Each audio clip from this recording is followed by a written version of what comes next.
عن أبي هريرة رضي الله عنه قال قال رسول الله صلى الله عليه وسلم حق المسلم على المسلم 6: إذا لقيته فسلم عليه، وإذا دعاك فاجبه، وإذا استنصحك فانصح، وإذا عطس فحمد الله فشمته، وإذا مرض فعده، وإذا مات فاتبعه.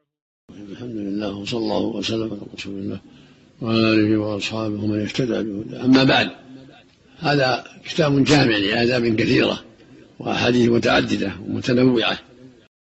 إن الحمد لله نحمده ونستعينه ونستغفره ونعوذ بالله من شرور أنفسنا ومن سيئات أعمالنا، من يهده الله فلا مضل له ومن يضلل فلا هادي له، وأشهد أن لا إله إلا الله وحده لا شريك له، وأشهد أن محمدا عبده ورسوله. أما بعد، فسبحانك اللهم لا علم لنا إلا ما علمتنا إنك أنت العليم الحكيم. اللهم علمنا ما ينفعنا وانفعنا بما علمتنا وزدنا علما نافعا وعملا صالحا يا رب العالمين. اللهم اجعل أعمالنا صالحة واجعلها لك خالصة ولا تجعل فيها لأحد شيئا يا رب العالمین.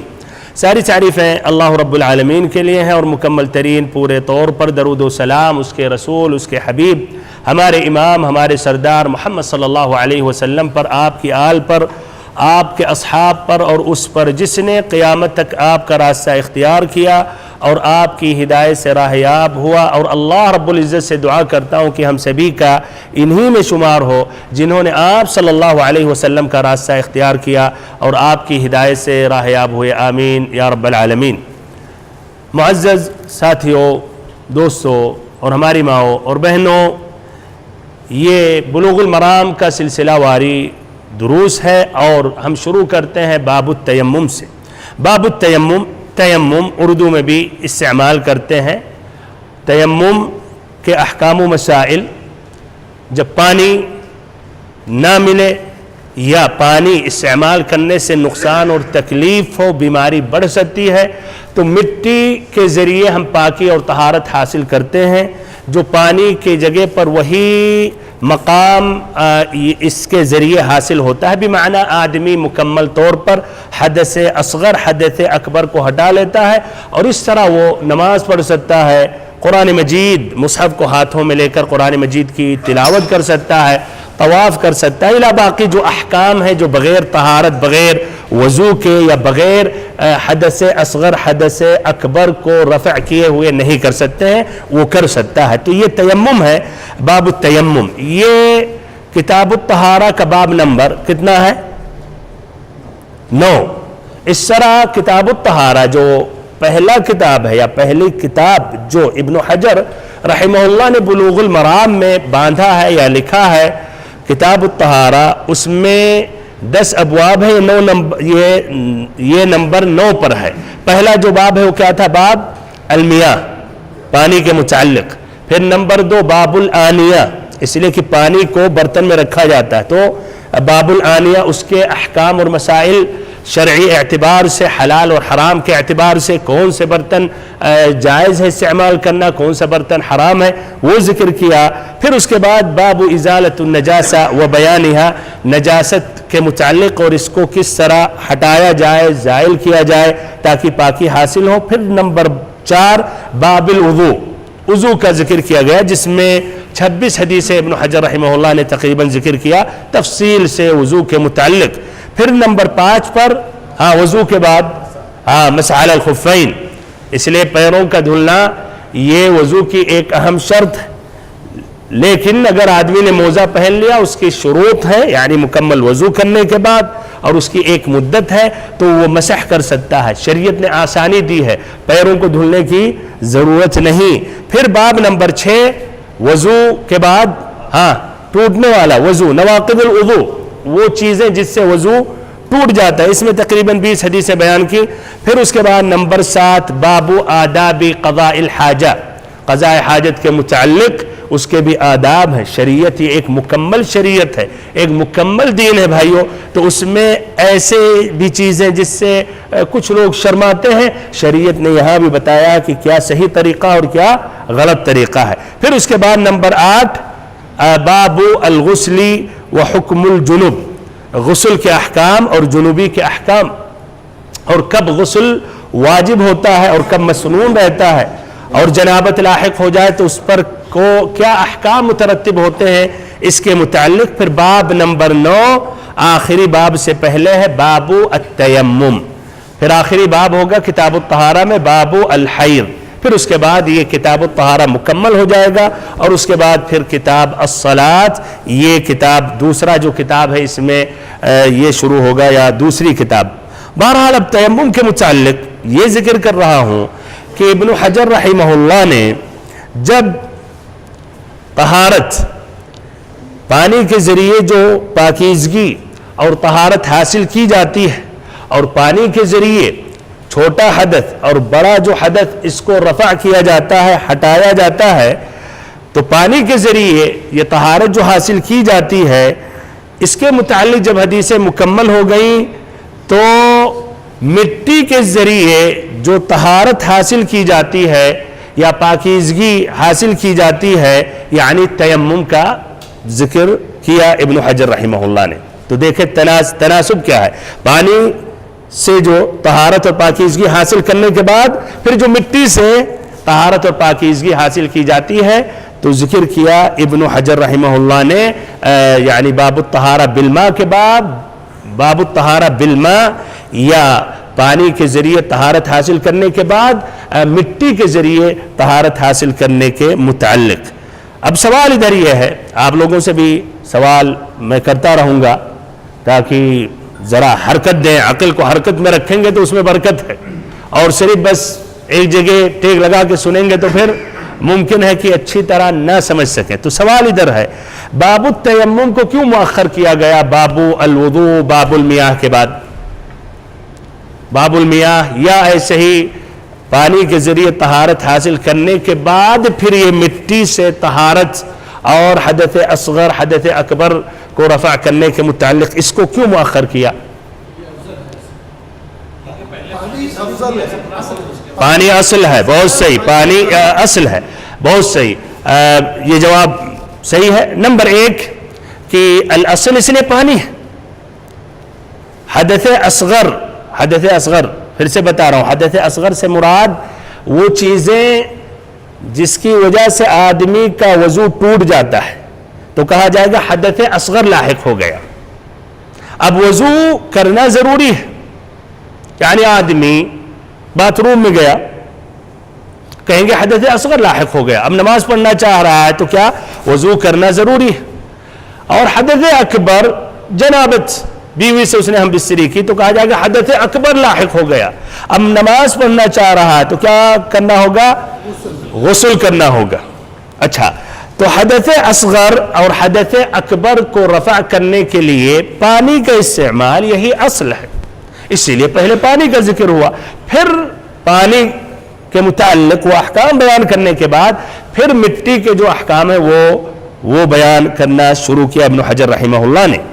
تو یہ پہلا جواب۔ دوسرا جواب، قرآن مجید میں بھی یہی ترتیب ہے۔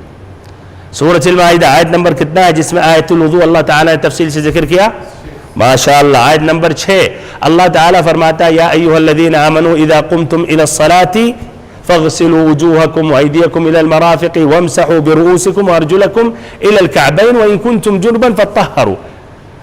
تو یہ ادھر دیکھیے، حدث اصغر حدث اکبر پانی کے ذریعے جو ہٹایا جاتا ہے، یعنی وضو کا بیان کرنا، غسل کا بیان کیا اللہ تعالیٰ نے، یہی اصل ہے۔ پھر کہا وَإِن كُنتُم مَرْضَىٰ أَوْ عَلَىٰ سَفَرٍ أَوْ جَاءَ أَحَدٌ مِّنكُم مِّنَ الْغَائِطِ أَوْ لَامَسْتُمُ النِّسَاءَ فَلَمْ تَجِدُوا مَاءً فَتَيَمَّمُوا، کہ اگر تم بیماری کی حالت میں ہو یا سفر میں ہو یا ایسے قضاء حاجت کے بعد کوئی غائط سے آیا، غائط سے مراد وہ جگہ جو جگہ نیچے ہوتی ہے، اس لیے آدمی پہلے جہاں باتھ روم کی یہ سہولیات یا آسانیاں نہیں تھی تو وہاں جاتا تھا، تو اگر وہاں سے اشارہ اور کنایہ، سبحان اللہ قرآن کا ادب دیکھیے، یہ لفظ نہیں کہا کہ صراحت کے، نہیں، وہاں سے آیا کنایت یعنی قضاء حاجت پوری کرنے کے بعد آیا، یا او لامسtum النساء، یا عورتوں سے ملامسہ کیا، لمس کا معنی ہوتا ہے چھونا، لیکن ادھر مراد کیا ہے؟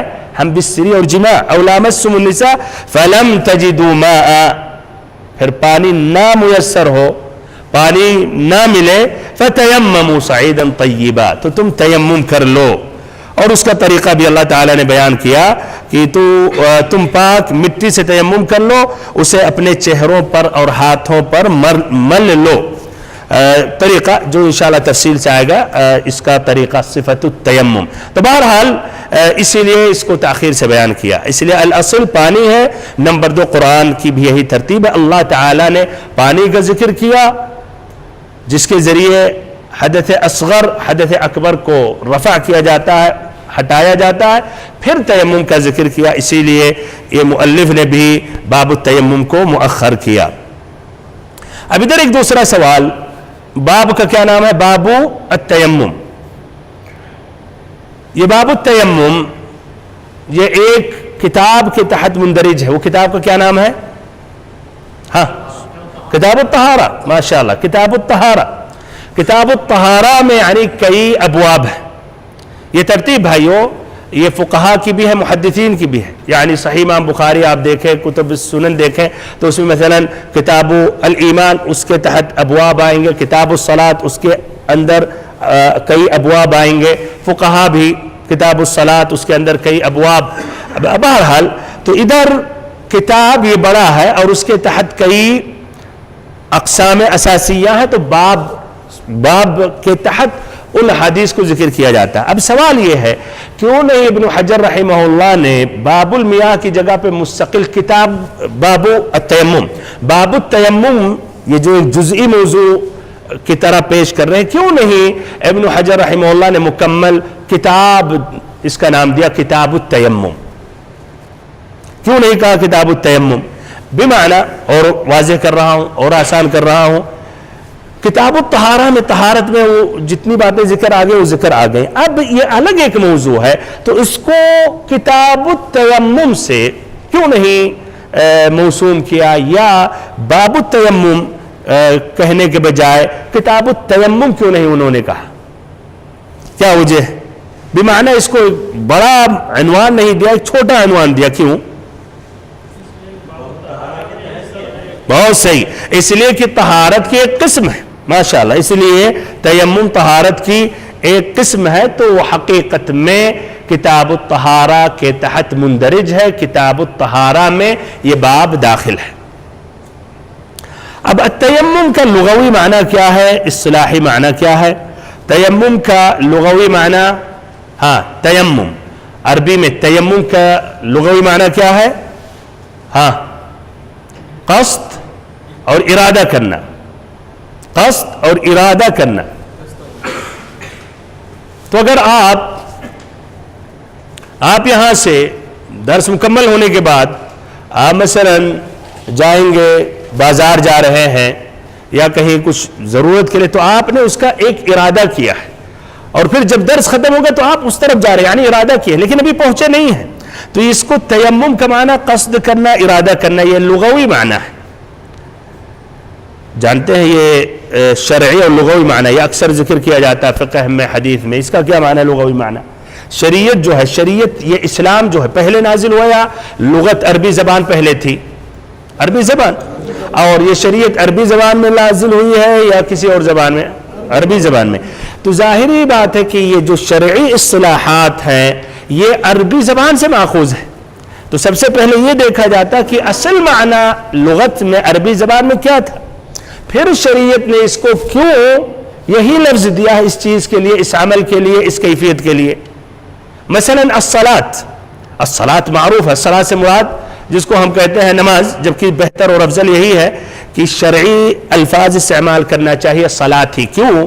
اس لیے صلاۃ کا معنی جب آپ لے رہے ہیں تو شریعت میں ایک مخصوص اعمال، مخصوص افعال جس کی مخصوص شرطیں ہیں اور اس کے ارکان ہیں، واجبات ہیں، اس کو مکمل کر کے پورا کرنے کو، ادا کرنے کو صلاۃ کہتے ہیں. تو بہرحال لغت میں الصلاۃ کا کیا معنی ہے؟ لغوی معنی کیا ہے الصلاۃ کا؟ الصلاۃ کا دعا دعا اصل وہی الدعا کا لفظ شریعت نے یہی لفظ کو منتخب کیا کس کے لیے؟ یہی جو آج یہ صلاۃ جو نماز جو ہم پڑھتے ہیں قبلہ رخ ہو کر، اور پھر ایسے ہی اس کے ارکان ہیں، شروط ہیں، واجبات ہیں الی آخرہ ہی۔ تو التیمم کا لغوی معنی قصد و ارادہ ہے۔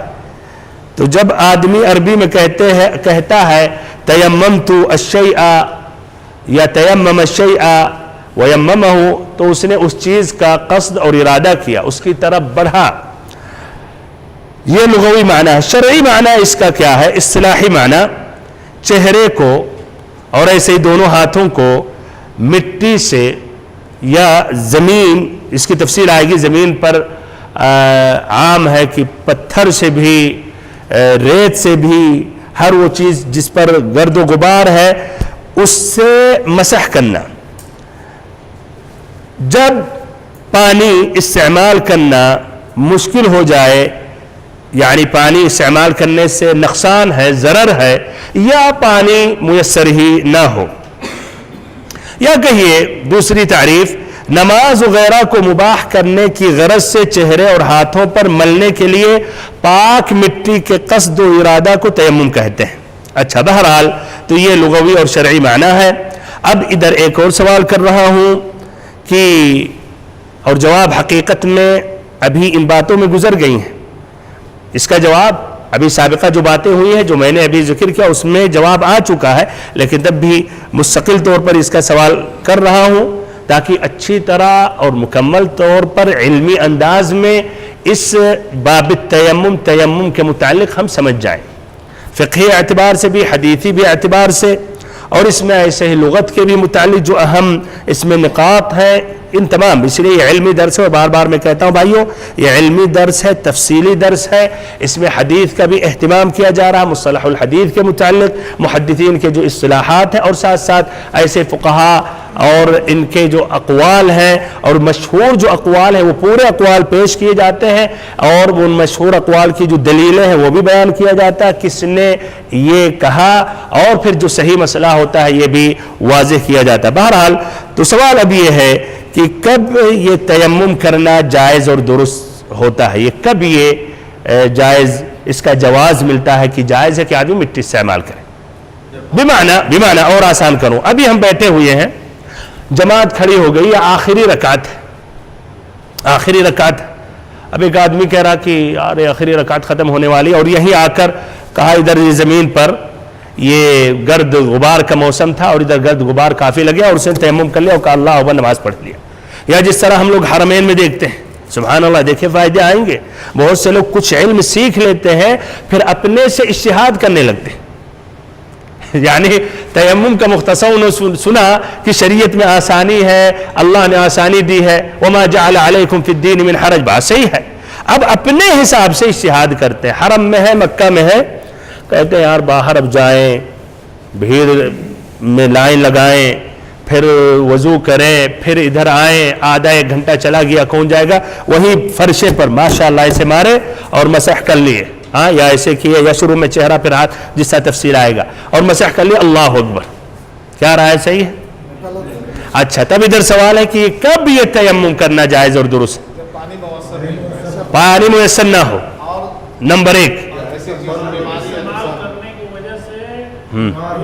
صحیح، پانی میسر نہ ہو، یا پانی میسر ہے لیکن استعمال کرنے میں نقصان اور ضرر ہے، آدمی کی بیماری بڑھ جائے گی، لیکن یہ بھی یہ ظن اور گمان پر نہیں ہوگا، کچھ لوگ کو بس معمولی ٹھنڈی لگ رہی، نہیں وہ طبیعت خراب ہو جائے گی، تیمم کر لے، نہیں، اگر محقق ہو کہ ہاں یقیناً بیمار ہو جائیں گے، یہ غالب گمان، اس لیے پہلے سابقہ تجارب ہے کہ ٹھنڈی اتنی ہے، اگر انہوں نے پانی استعمال کیا اور پانی گرم کرنے کی کوئی سہولت نہیں ہے تو پھر وہ ایسے حالت میں، لیکن بس مجرد ایک گمان یا اس لیے کچھ پریشانی ہے یا کپڑے کو نکالنا پڑے گا تو تیمم ایسا نہیں ہے۔ تو خلاصہ کلام، یہ تیمم کرنا کب جائز ہے؟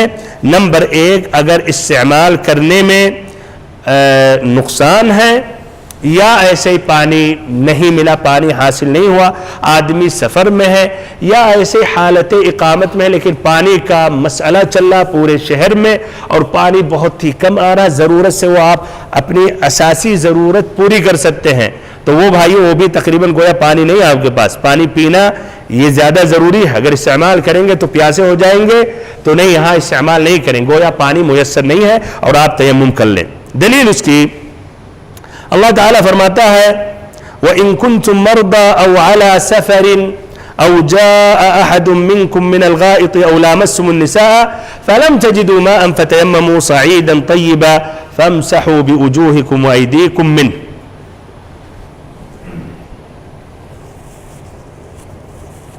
یار لائٹ زیادہ کر دی ہے، پورا پسینہ ہو رہا ہے، اس سے پہلے گرمی زیادہ تھی تب بھی پسینہ نہیں ہوا تھا، لیکن آج چلیے کچھ پانے کے لیے کچھ کھونا پڑے گا، صبر کرنا پڑے گا۔ اچھا، یہ قرآن مجید کی آیت کریمہ کی میں نے تلاوت کی، ترجمہ بھی میں نے ذکر کر دیا، اسی لیے پھر مزید یا دوبارہ ذکر کرنے کی ضرورت نہیں ہے۔ اللہ تعالیٰ نے اس آیت کریمہ سورۃ المائدہ آیت نمبر 6 میں تیمم کا اللہ تعالیٰ نے ذکر کیا، کہا فَلَمْ تَجِدُوا مَاءً، اگر پانی نہ ملے تو کیا کرو؟ تب تیمم کر لو، تب تیمم کر لو۔ اور ایسے ہی جو بیمار ہے، پانی کرنے سے نقصان ہے اور ضرر ہے، تو یہ بھی تقریباً اس کے حق میں ایسے ہی ہے کہ گویا پانی نہیں ملا، یا جس طرح اور بھی حدیثیں اس میں آئیں گی وہاں تیمم کرنا جائز ہے۔ قرآن میں صراحت کے ساتھ ہے کہ پانی اگر نہ میسر ہو تو تیمم کر لو، اور حدیثوں میں بھی صراحت کے ساتھ آیا کہ پانی استعمال کرنے میں ضرر اور نقصان ہے، تو پھر اس وقت کیا تم تیمم کر لو۔ تو اس کی دو حالت ہے، یا دو حالات میں تیمم کرنا جائز اور درست ہے۔ نمبر 1 پانی نہ ملے، نمبر 2 پانی استعمال کرنے میں نقصان ہے۔ یہ تیمم، یہ حکم، یہ کب نازل ہوا، کب مشروع ہوا؟ تو یہ سن 6 ہجری میں غزوۃ بنی المصطلق میں، جب عائشہ رضی اللہ عنہا کا اس غزوے میں ہار گم گیا، ضائع ہو گیا، تو وہ ہار ڈھونڈنے کے چکر میں لوگ انتظار کرنے لگے، اور پانی کی قلت تھی، اور ظاہری بات ہے سفر میں جب انتظار اور کریں گے تو دشواری بڑھ جائے گی، اس لیے آدمی پانی استعمال اول بے اول کرتا رہتا، خاصتاً پینے کے لیے، کھانے کے لیے۔ تو اللہ تعالیٰ نے ایسی حالت میں جب پانی ختم ہو گیا اور اس کی پریشانی بڑھی، تو اللہ تعالیٰ نے قرآن مجید کی آیت کریمہ نازل کی، گویا ایک آسانی دی۔ اس پر اسید بن الحضیر رضی اللہ عنہ نے کہا ما ہی بأول برکتکم یا آل ابی بکر، ابو بکر رضی اللہ عنہ سے کہنے لگے کہ اے آل ابی بکر، یا آل ابی بکر، کہ اے ابو بکر رضی اللہ عنہ کے خاندان، یہ تم لوگ کی پہلی برکت نہیں ہے اس امت پر، یعنی خوش ہو گئے کہ اللہ نے ایک آسانی پوری امت کو دے دی۔ یعنی آج ایک واقعہ کی وجہ سے پانی نہیں میسر ہوئی، اللہ نے پورا حکم پوری امت کو دے دیا قیامت کی صبح تک۔ تو اللہ بری، کتنی بڑی یہ مہربانی ہے، کتنا بڑا اللہ کا یہ رحم ہے، اور یہ اس امت کے خصائص میں سے ہے۔ سابقہ امتوں میں تیمم نہیں مشروع تھا، سابقہ امتوں میں یہ تیمم مشروع نہیں تھا، بلکہ اس امت کے لیے اللہ تعالیٰ نے یہ خصوصیت اور یہ اللہ تعالیٰ نے یہ تمیز عطا کیا ہے، سابقہ امتوں میں نہیں۔ تب کیا کرتے تھے؟ پانی نہیں ملے تو کیا کریں گے؟ کیا کرتے تھے؟ انتظار کرتے تھے پانی یہاں تک میسر ہو، انتظار کرتے، ایک مہینہ کے بعد پوری نمازیں پڑھنی ہوتی تھی۔ شریعت نے آسانی دی، اللہ اکبر، وما جعل علیکم فی الدین من حرج۔ تو ہمیں اس طرح فخر کرنا چاہیے کہ اللہ تعالیٰ نے ہمیں مسلمان بنایا، اور ہم سبھی کو نبی اکرم صلی اللہ علیہ وسلم جو آخری نبی ہیں اور سب سے بہتر اور افضل نبی ہیں، ان نبی کا امتی بنایا۔ قابل احترام ساتھیوں، بھائیوں، عزیزوں اور ہماری ماں اور بہنوں، اب اس موضوع میں یا اس باب میں جو پہلی حدیث ہے وہ حدیث پیش کرنے جا رہا ہوں۔ پہلی جو حدیث ہے، کتنی حدیثیں ہیں یہ سامنے؟ 3 حدیثیں ہیں۔ پہلی حدیث کن کی ہے؟ جابر ابن عبداللہ رضی اللہ عنہ، دوسری حدیث حذیفہ رضی اللہ عنہ، اور تیسری حدیث علی رضی اللہ عنہ کی۔ اب یہ پہلی جو حدیث ہے وہ پڑھ رہا ہوں، پھر اس کے بعد دوسری اور تیسری۔ عن جابر بن عبد اللہ رضی اللہ عنہما أن النبي صلى الله عليه وسلم قال أعطيت 5 لم يعطهن أحد قبلي نصرت بالرعب مسيرة شهر وجعلت لي الأرض مسجدا وطهورا فأيما رجل أدركته الصلاة فليصل. وذكر الحديث. وفي حديث حذيفة عند مسلم وجعلت تربتها لنا طهورا إذا لم نجد الماء. وعن علي رضي الله عنه عند أحمد وجعل التراب لي طهورا. یہ 3 حدیثیں سامنے موجود ہیں، جابر ابن عبداللہ رضی اللہ عنہ کی، پھر حذیفہ، پھر علی رضی اللہ عنہ کی. پہلی حدیث کی روایت کس نے کی ہے؟ بہت سے، جابر رضی اللہ عنہ. محدثین میں سے کس نے اس حدیث کی تخریج کی ہے، یعنی اپنی کتاب میں کس نے ذکر کی ہے اس حدیث کو؟ ابن حجر رحمہ اللہ وہ ابن حجر رحمہ اللہ بعد میں آئے. ان کا انتقال کب ہوا ہے؟ سن 852 ہجری میں. سن 852 ہجری میں نبی صلی اللہ علیہ وسلم کے 800 سال کے بعد آئے. تو وہ سابقہ جو کتابیں ہیں، مصادر اساسیہ جو اپنی سندوں سے روایت کرتے ہیں، یہ ان سے سہارا لیتے ہیں، ان کی کتابوں سے نقل کر رہے ہیں.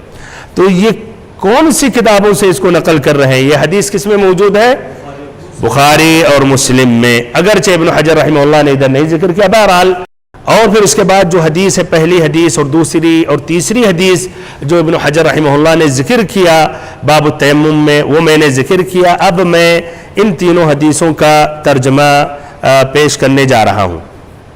پہلی جو حدیث ہے جابر ابن عبداللہ رضی اللہ عنہ کی یا رضی اللہ عنہما کی، اس کا ترجمہ یہ ہے.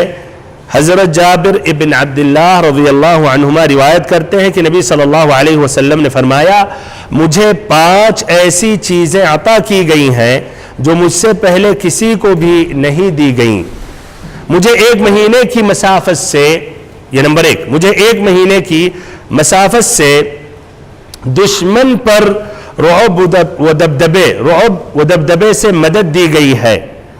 نمبر 2، اور ساری زمین میرے لیے سجدہ گاہ اور طہارت و پاکیزگی کا ذریعہ بنائی گئی ہے. اب جس آدمی کو جہاں بھی نماز کا وقت آ جائے اسے نماز پڑھ لینی چاہیے. یہ 2 ذکر کیا گیا. اس کے بعد ابن حجر رحمہ اللہ نے پوری عبارت نہیں بیان کی، کہا اور راوی نے آگے پوری حدیث ذکر کی ہے. پھر سوال، کیوں ابن حجر رحمہ اللہ نے پوری حدیث کیوں نہیں بیان کی؟ اس لیے ابن حجر رحمہ اللہ کا منہج بلوغ المرام میں یہ ہے اختصار سے حدیثیں بیان کرنا. اس کا تعلق جتنا باب التیمم سے اس کا ذکر کر دیے، باقی اور باتیں جو آ رہی ہیں باب التیمم سے تعلق نہیں ہے تو اس کو انہوں نے اختصار کرنے کے لیے حذف کر دیا.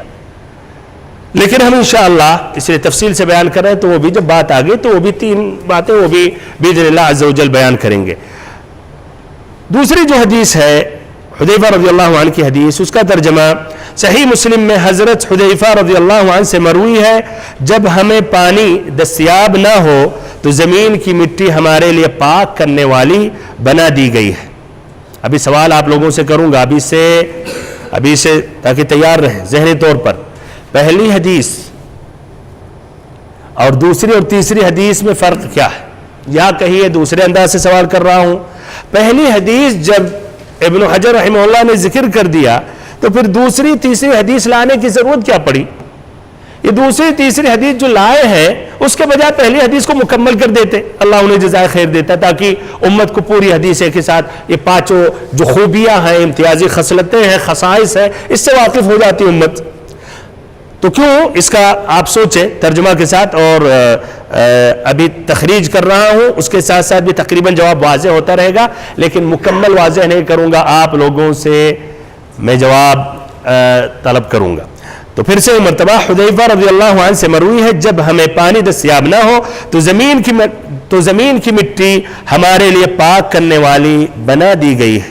مسند احمد میں یہ تیسری حدیث علی رضی اللہ عنہ کی، مسند احمد میں حضرت علی رضی اللہ عنہ سے منقول ہے یا مروی ہے مٹی میرے لیے حصول طہارت کا ذریعہ بنائی گئی ہے، مٹی میرے لیے حصول طہارت کا ذریعہ بنائی گئی ہے۔ تخریج کے بعد میں سوال کروں گا، حدیث کی تخریج، اس میں 3 حدیثوں کی تخریج بیان کرنا ہے۔ اب 3 حدیثیں ہیں تو ظاہر بات ہے کچھ ٹائم لگے گا، 3 حدیثیں، 3 حدیثوں کی تخریج، کچھ تفصیل سے اسناد میں بھی اگر کہیں کلام ہے تو یہ بھی واضح کروں گا۔ پھر سے دوبارہ کہہ رہا ہوں، یہ علمی درس ہے، علمی سلسلہ ہے بلوغ المرام کے متعلق، اور مقصد ہے کہ آپ اس میں جو حدیث کے متعلق جو باتیں ہیں اس سے واقف ہو جائیں، فقہ کے متعلق جو باتیں ہیں واقف ہو جائیں۔ تو پہلی جو حدیث ہے جابر ابن عبداللہ رضی اللہ عنہ کی حدیث، اس کی تخریج اور شجرہ آپ کے سامنے ہے۔ جابر ابن عبداللہ رضی اللہ عنہ کی حدیث، سب سے پہلے اس کی تخریج امام بخاری نے اور امام مسلم نے کی ہے۔ امام بخاری رحمہ اللہ نے اپنی کتاب الصحیح میں پیج نمبر 58 حدیث نمبر 335 کتاب التیمم، بابن ایسے بابن ہے اور اس کا پھر ذکر نہیں ہے، بابن۔ ومسلم، امام مسلم نے اپنی کتاب الصحیح میں پیج نمبر 212 اور ایسے ہی حدیث نمبر 521 کتاب المساجد و مواضع الصلاة، باب المساجد و مواضع الصلاة۔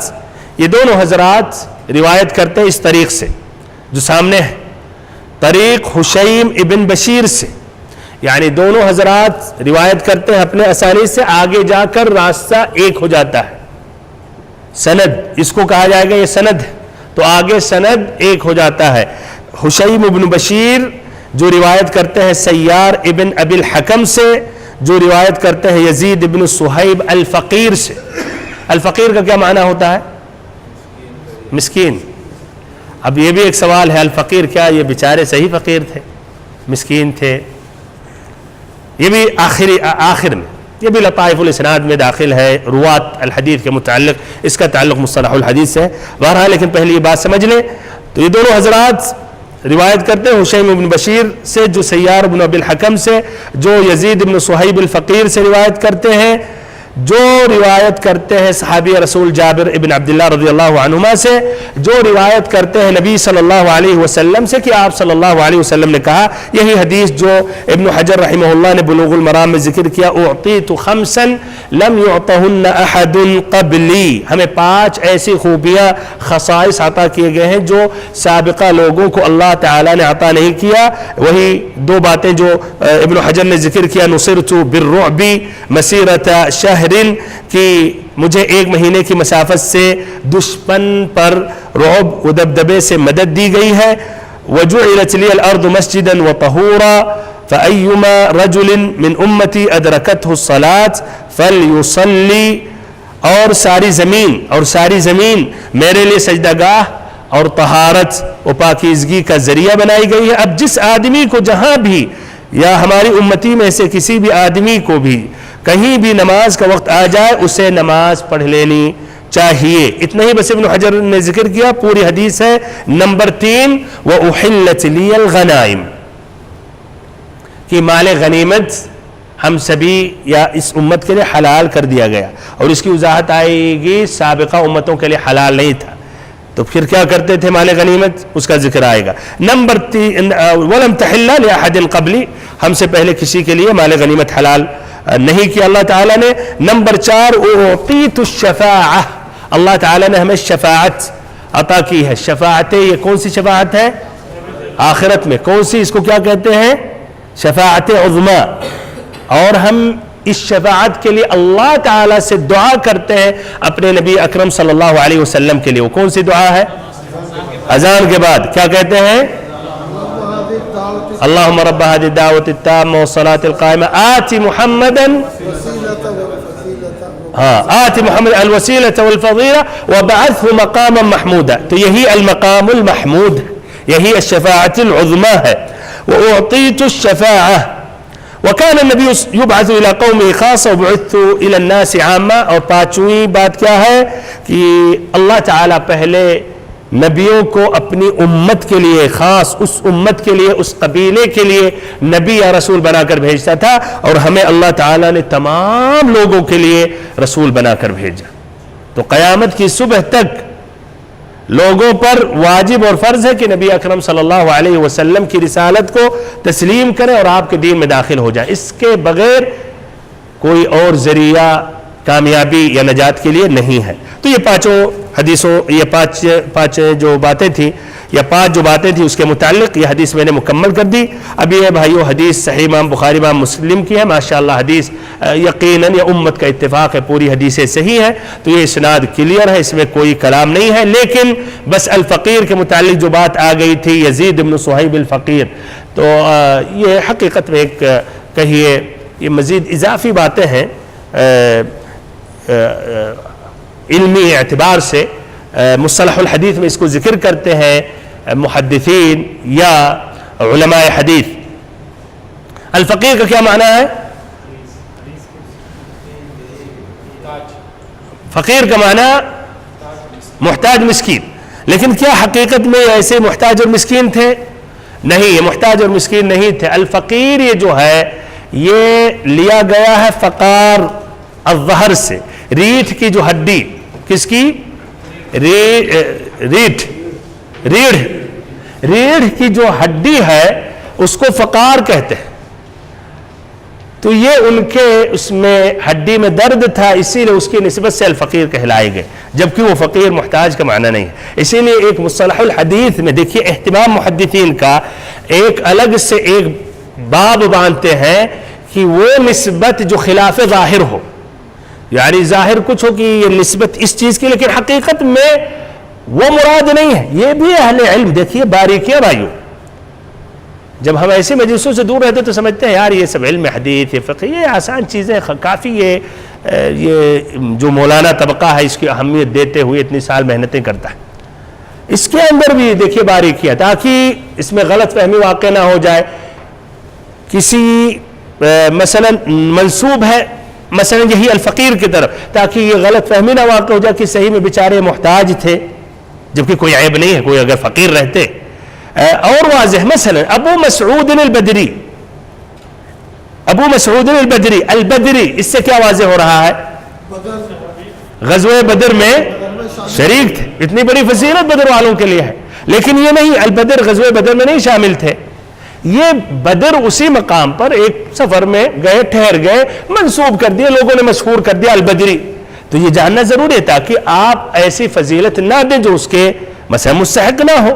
تو یہ ابو مسعود البدری یہ ذکر کرتے ہیں کہ یہ نسب بظاہر غزوہ بدر میں شریک ہوئے لیکن یہ مراد نہیں ہے.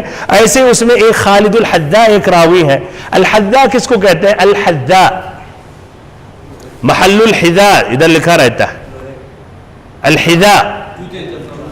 اچھا ہاں، جوتا بنانے والا الحذاء ہوتا ہے، جوتا بنانے والا. تو ان کا نام خالد الحذاء. تو کیا ابھی جوتا بناتے تھے؟ بہرحال یہ بھی بنانا کوئی عیب نہیں ہے، حلال ذریعے سے کوئی کمائے. لیکن تب بھی یہ ایسے لوگوں کے ساتھ بیٹھتے تھے جو جوتا بناتے تھے، تو ان کو بھی الحذاء کہہ دیا گیا. تو یہ بھی سبحان باریکیوں کو بھی اہل علم نے الگ سے ایک باب، اس میں باب النسب علی خلاف ظاہرہ، کہ وہ نسبت جو ظاہر کے خلاف اس کے متعلق، اور اس میں یہ مثالیں بیان کرتے ہیں. بہرحال یہ پہلی حدیث کی تخریج. دوسری حدیث حذیفہ رضی اللہ عنہ کی حدیث. حذیفہ رضی اللہ عنہ کی حدیث اس کی کس نے تخریج کی ہے محدثین میں سے؟ مسلم نے. امام مسلم نے روایت کی اپنی کتاب الصحیح میں، پیج نمبر 213، حدیث نمبر 522، کتاب المساجد و مواضع الصلاة. ان کا اسناد یہ ہے، ابو مالک الاشجعی سے روایت کرتے ہیں، جو روایت کرتے ہیں ربعی ابن حراش سے، جو روایت کرتے ہیں حذیفہ رضی اللہ عنہ سے. حذیفہ رضی اللہ عنہ کہتے ہیں کہ نبی صلی اللہ علیہ وسلم نے فرمایا فضلنا علی الناس بثلاث جعل صفوفنا كصفوف الملائکہ وجعلت لنا الارض كلها مسجدا وجعلت تربتها لنا طهورا اذا لم نجد الماء وذكر خصلة اخرى. دیکھیں وہ بھی حدیث لمبی ہے، ابن حجر نے مختصراً بیان کیا ہے، اس کا بھی ترجمہ اختصاراً پیش کر رہا ہوں کہ ہمیں فضیلت دی گئی ہے اور لوگوں پر تین باتوں میں یا تین چیزوں میں اوروں سے فضیلت دی گئی ہے. یہ تین خصائص ہے ہماری امت کی. نمبر ایک کہا جعل صفوفنا کصفوف الملائکہ, کہ ہماری جو صفیں جو نماز میں ہم باندھتے ہیں یہ فرشتوں کی صفوں کی طرح ہمیں بھی یہی حکم دیا گیا. وجعلت لنا الارض كلها مسجدا, اور ہمارے لیے پوری زمین کیا مسجد بنائی گئی ہے. مسجد یعنی عبادت جا, سجدہ گاہ, نماز پڑھنے کی جگہ اللہ تعالیٰ نے بنایا ہے اور ہمارے لیے یہ جائز ہے کہ ہم وہاں نماز پڑھیں. وجعلت تربتها لنا طهورا اذا لم نجد الماء, اور ایسے ہی ہمیں پانی جب دستیاب نہ ہو تو زمین کی مٹی ہمارے لیے پاک کرنے والی بنا دی گئی ہے. یہ تو دو باتیں ذکر کی گئی ہیں, ہے کہ نہیں. مسلم میں تیسری خصلت نہیں بیان کی گئی, نسائی میں آیا ہے. اس میں جو راوی ہیں انہوں نے کہا کہ ایک تیسری بھی یا ایک اور خصلت بیان کی, اس کی وضاحت نسائی کی روایت میں ہے جو ابو المالک الاشجعی کے طریق سے روایت کرتے ہیں. اس میں ہے وَأُوتِيتُ هَؤُلَاءِ الْآيَاتِ آخِرَ سورة البقرة مِنْ كَنْزٍ تَحْتَ الْعَرْشِ لَمْ يُعْطَ أَحَدٌ مِّنْهُ قَبْلِي وَلَا يُعْطَى مِنْهُ أَحَدٌ بَعْدِي. السنن الکبریٰ میں مجلد 5 پیج نمبر 15, امام احمد نبی اپنی مسند میں مجلد 38 پیج نمبر 287, ابن خزیمہ نے مجلد 1 پیج نمبر 133. بہرحال اس میں ہے اس کا ترجمہ کہ اللہ تعالیٰ نے ہمیں یہ آیتیں دی ہیں جو سورۃ البقرہ کی آخری آیتیں ہیں جو عرش کے نیچے ایک خزانے سے دیا گیا. ہم سے پہلے نہ کسی کو یہ آیتیں دی گئی ہیں نہ ہمارے بعد کسی کو دیا جائے گا. تو یہ تین خصلتوں کا ذکر ہے مسلم کی روایت جو حذیفہ رضی اللہ عنہ سے مروی ہے. اور تیسری جو حدیث ہے علی رضی اللہ عنہ کی حدیث, اس کی روایت کس نے کی ہے؟ امام احمد نے مجلد 2 پیج نمبر 156, اور ایسے ہی مجلد 2 پیج نمبر 460, حدیث نمبر 763 اور 1361, یعنی 2 مرتبہ روایت کی ہے اسی حدیث کو.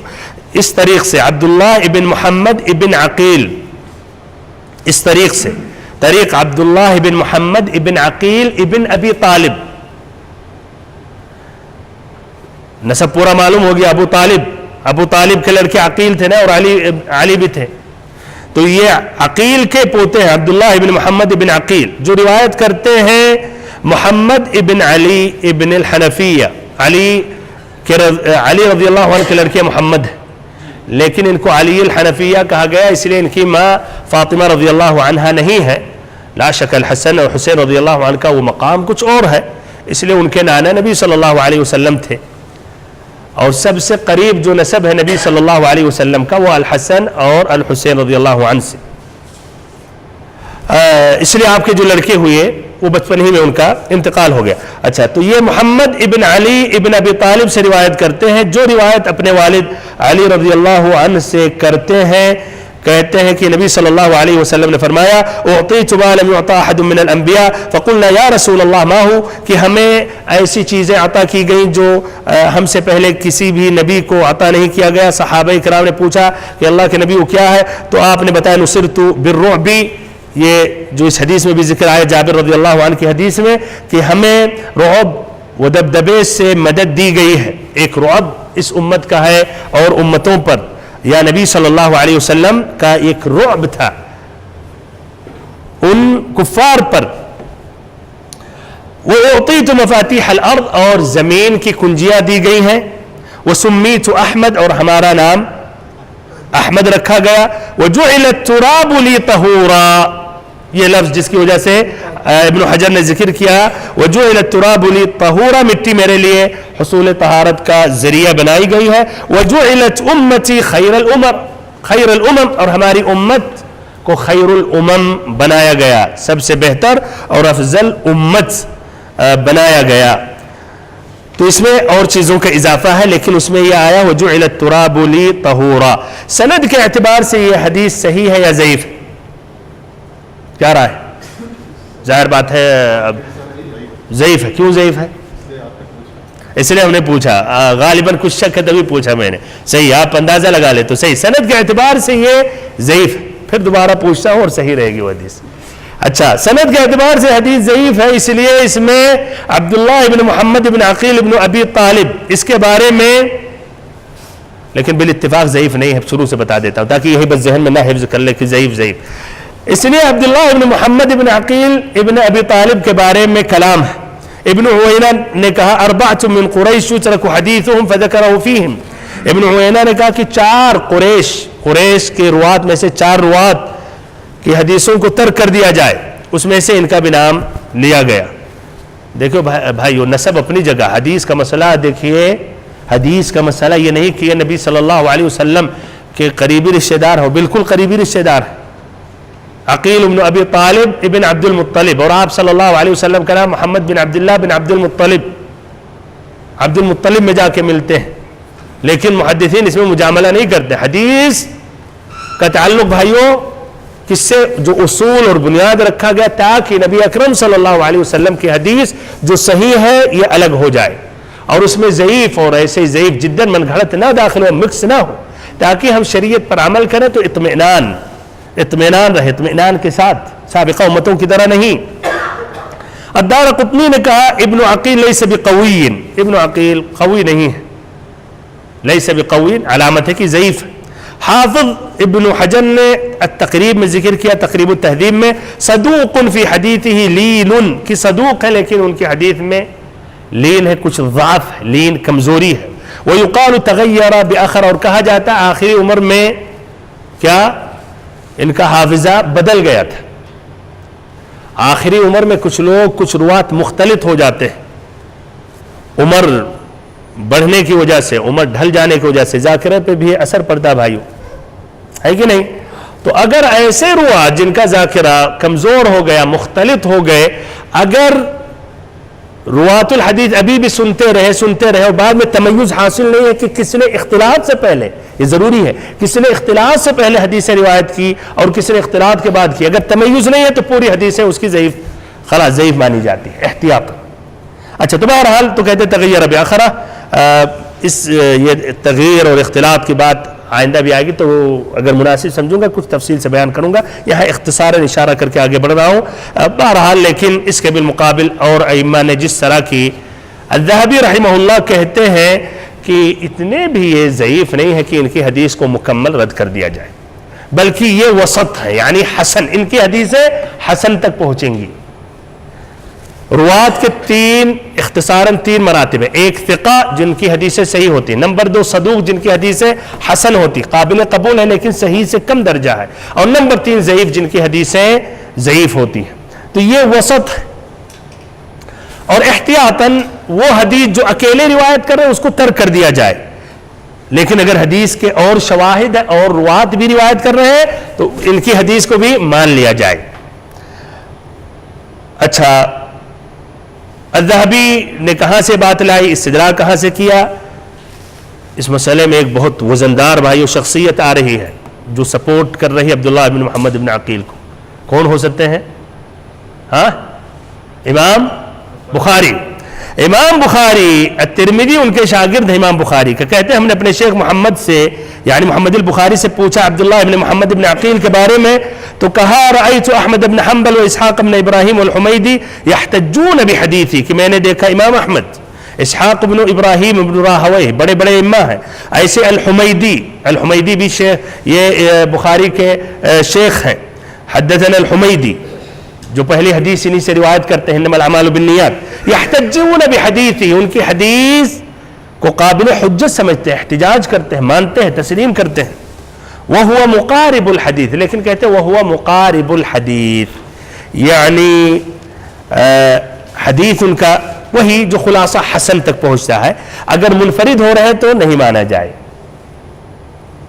دیکھیں کتنی باریکیاں اس مسائل میں. بہرحال بھائیوں اس طرح اس حدیث کے متعلق خلاصہ کلام، اس کو حسن کہہ سکتے ہیں، اس کو حسن کہہ سکتے ہیں، اس لیے کہ اور حدیثیں اس کی سپورٹ کر رہی ہیں اور اسانید مروی ہیں.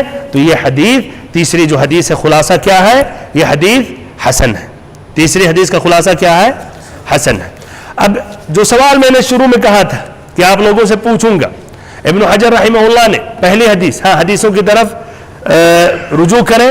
پہلی حدیث جابر رضی اللہ عنہ کی حدیث بیان کرنے کے بعد پھر حذیفہ اور علی رضی اللہ عنہ کی حدیث بیان کرنے کی کیا ضرورت پڑی؟ اچھا ہاں کیا کہا گیا پہلی حدیث میں؟